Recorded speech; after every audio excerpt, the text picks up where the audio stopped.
প্রশ্ন হলো, নাসিরউদ্দিন আলবানী, বিন বাজ, ইবনে উসাইমিন ওনারা কি গ্রহণযোগ্য আলেম ছিলেন? ভাইরা আমার, আপনি তিনজন আলেমের নাম নিয়েছেন, কিন্তু তাদের নামটাকে এমনভাবে নিয়েছেন মনে হয় আপনার খালাতো চাচাতো ভাই লাগে, দোস্ত দোস্ত একটা ভাব লাগে, এরকম একটা ভাব।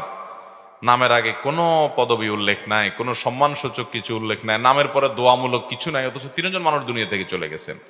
ভাইরা আমার, শেখ নাসিরউদ্দিন আলবানী, শেখ বিন বাজ এবং শেখ ইবনে উসাইমিন রাহিমাহুমুল্লাহ, তারা ছিলেন যুগের শ্রেষ্ঠতম উলামা ইকরামের মধ্য থেকে অন্যতম। আল্লাহ তাআলা তাদেরকে কোরআন হাদিসের অগাধ নলেজ দিয়েছেন, এবং এক একজনের যে খেদমাত আছে, শেখ আব্দুল আজিজ বিন আব্দুল্লাহ বিন বাজ রাহিমাহুল্লাহ সৌদি আরবের সাবেক গ্র্যান্ড মুফতি, ফিকহে হাম্বলের উপরে এরকম পণ্ডিত মানুষ তার সময়কার সবচেয়ে সেরা মানুষগুলোর অন্যতম।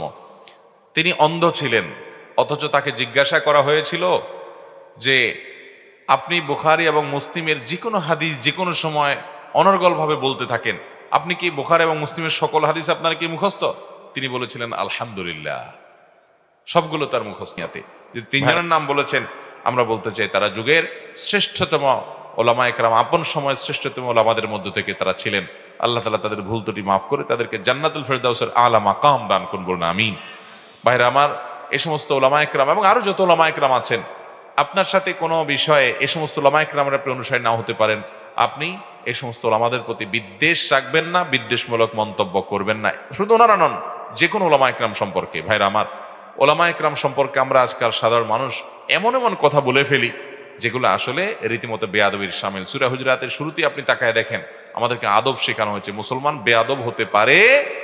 আল্লাহ তাআলা ওলামাদের কদর করা, তাদের মর্যাদাকে অনুধাবন করার তৌফিক আমাদেরকে দান করুন। আমি কোনো আলেমকে অনুসরণ না করতে পারি, কিন্তু শ্রদ্ধার কোনো ঘাটতি হতে পারে